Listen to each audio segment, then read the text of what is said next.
இந்த பைரவியும், அஞ்சலியும் வந்துட்டு இப்போ நேரா வந்து பார்த்தீங்கன்னா, அந்த டாக்டர் கிட்ட அதாவது கடைசியா நம்ம இலக்கியா இருந்துட்டு மயக்க மருந்த குடுத்து, அந்த அஞ்சலிய கூட்டிட்டு போய் ஒரு டாக்டர் கிட்ட செக் பண்ணலாம் அப்படின்னு சொல்லிட்டு வந்து போனாங்க இல்லையா? அந்த டாக்டர் கிட்ட போயிட்டு வந்து பார்த்தீங்கன்னா, இப்போ வந்து பேசிக்கிட்டு இருக்காங்க. அதாவது பேசிக்கிட்டு இருக்காங்க அப்படின்ற சொல்றத விட, அவங்க வந்து பார்த்தீங்கன்னா, இப்போ மிரட்டிட்டு இருக்காங்க. "உனக்கு இப்போ வேற வழியே கிடையாது. நீ வந்து பார்த்தீங்கன்னா, கௌதம் கிட்ட நான் சொல்ற மாரி சொல்லணும். அது மட்டும் இல்லாம நீ என்ன பண்ணாலும் சரி, உன்னால இதிலருந்து தப்பிக்கவே முடியாது. ஏன்னா, இதில நீயும் வந்து உடந்தையா இருக்க."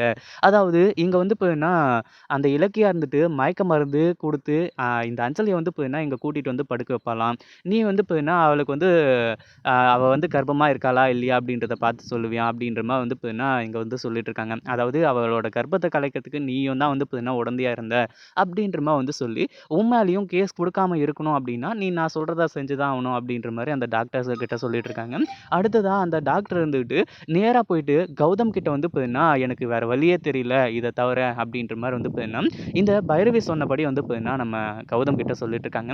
அதே சமயம் ஒரு விஷயத்தையும் சேர்த்து சொல்றாங்க. அதாவது இங்க நீங்க எப்படியாச்சும் வந்து பார்த்தீங்கன்னா, தப்பிக்கிறீங்களோ இல்லையோ, அதெல்லாம் வந்து பார்த்தீங்கன்னா விஷயம் கிடையாது. அவங்க வந்து பார்த்தீங்கன்னா, வசமா வந்து உங்க ஒய்ஃப வந்து மாட்ட வச்சிருக்காங்க.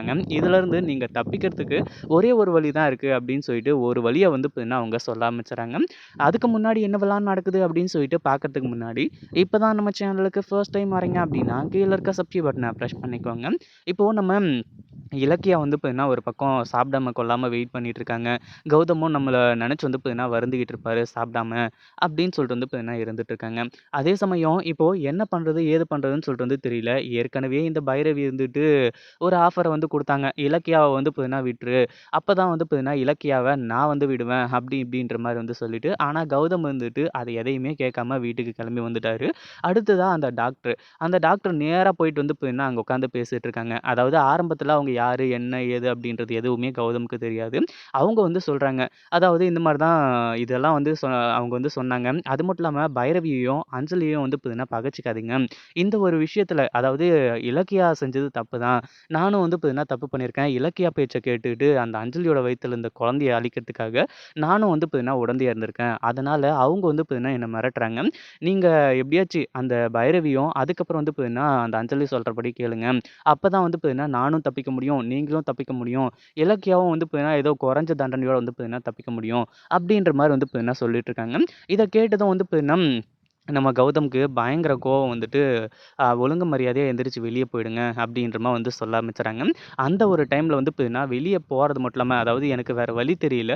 அவங்க சொல்றபடி நான் கேட்டு தான் ஆவணும் அப்படின்ற மாரி வந்து சொன்ன உடனே, இங்க நம்ம கௌதமுக்கு வந்து பார்த்தீங்கன்னா புரிஞ்சு போச்சு. இதுல ஏதோ ஒரு மிகப்பெரிய சதி நடந்துட்டுருக்கு அப்படின்னு சொல்லிட்டு, அடுத்ததா வந்து பார்த்தீங்கன்னா, அதே டாக்டர் இருந்துகிட்டு, நான் இப்போ வந்து கொஞ்சம் பர்சனலா பேசலாம்னு சொல்லிட்டு வந்து நெனைக்கிறேன். அதாவது உங்ககிட்ட சொல்ல வேண்டியது எல்லாத்தையுமே நான் சொல்லிட்டேன். இலக்கியா வந்து பார்த்தீங்கன்னா, உண்மையிலேயே அங்க அஞ்சலிய வந்து செக் பண்றதுக்காக மட்டும் தான் வர வச்சாங்க. அது மட்டும் இல்லாம அஞ்சலி கர்ப்பமா இல்ல அப்படின்னு சொல்லிட்டு எனக்கும் நல்லாவே தெரியுது. பட் இருந்தாலும் என்னால வந்து பார்த்தீங்கன்னா, எதுவுமே பண்ண முடியல. இப்போதைக்கு உங்களுக்கு இருக்கிற ஒரே வழி, அஞ்சலி கர்ப்பமா இல்ல அப்படின்றத நிரூபிச்சா போதும். ஈஸியா இலக்கியாவ வெளிய கொண்டு வந்துரலாம். அப்படின்ற மாரி வந்து சொல்ல ஆரம்பிச்சுறாங்க. இத பத்தி நீங்க என்ன நெனைக்கிறீங்க? அந்த வீடியோ புடிச்சிருந்தா லைக் பண்ணுங்க, ஷேர் பண்ணுங்க. இப்ப தான் நம்ம சேனலுக்கு ஃபர்ஸ்ட் டைம் வரீங்க அப்படின்னா சப்ஸ்கிரைப் பண்ணிக்கோங்க.